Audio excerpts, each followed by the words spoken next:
This is Valentina Casasus doing the first op speech on the motion this House believes the UK should provide citizenship to Hong Kong citizens.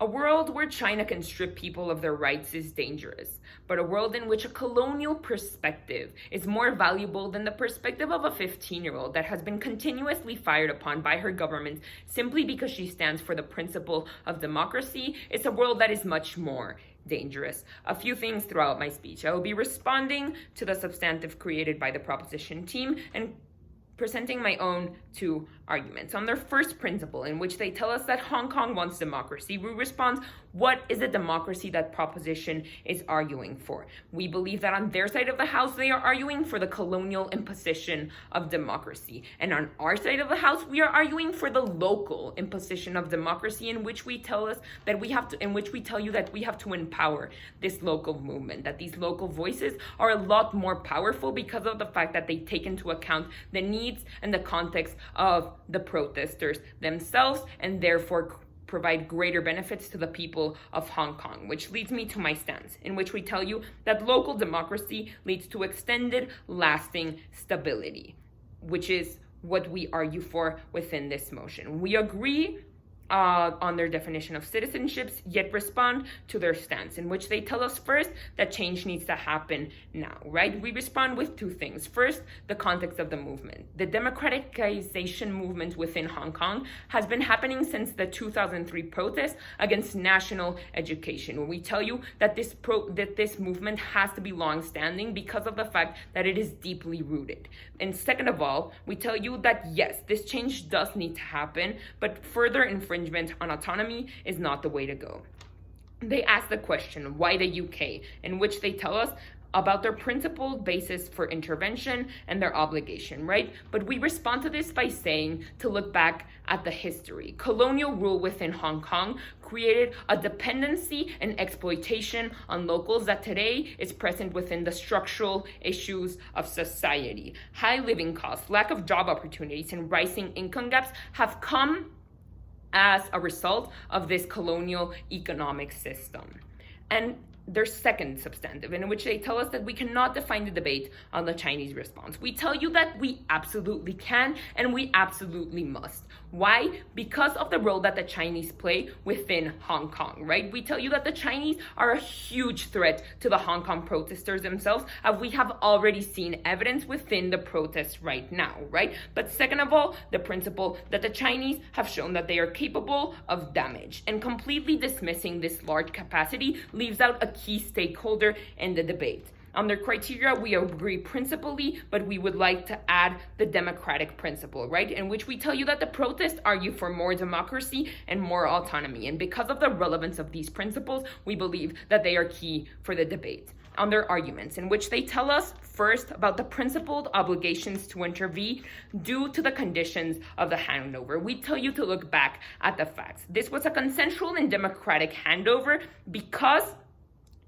the people of Hong Kong did have a say within it. Governor Yuan, they argued for Hong Kong in the establishment of this handover. But furthermore, even if it wasn't, we believe that the dependence of foreigners within the movement is more detrimental to the people because it takes away their principles through the imposition of the systems and through the revitalizing of the systems that have today created a lot of structural damage. On their second argument, in which they tell us on the benefits to Hong Kong, they say that the people can leave, but we tell you how is this beneficial? Because the people who leave are those who are rich and are those who have the ability to get through to the government because of the power they have. Without these people advocating for the movement, there is no way to achieve progress. Yet furthermore, the increasement of visibility, right? We tell you that this visibility already exists because if not, we would not be debating this motion. And on the impacts of this, in which they tell us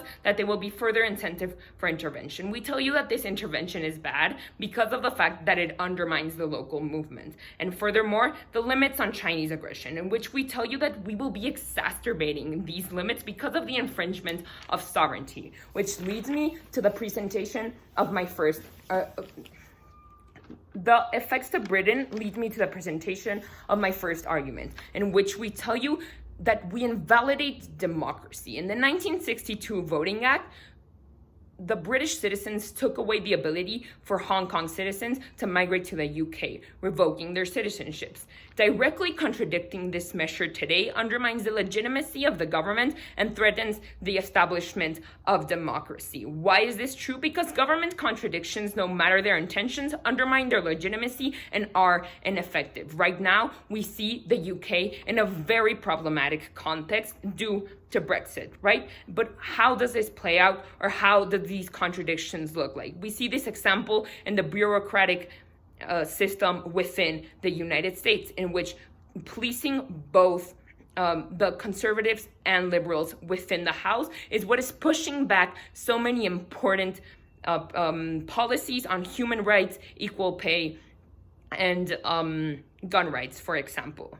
But furthermore, on the invalidation of a democratic law and how this undermines the principle on which general society is established worldwide, right? We provide you the example of Hong Kong itself and how this all begins on this context. The lack of Chinese respect for the one country, two systems policy is what sparks the beginning of protests.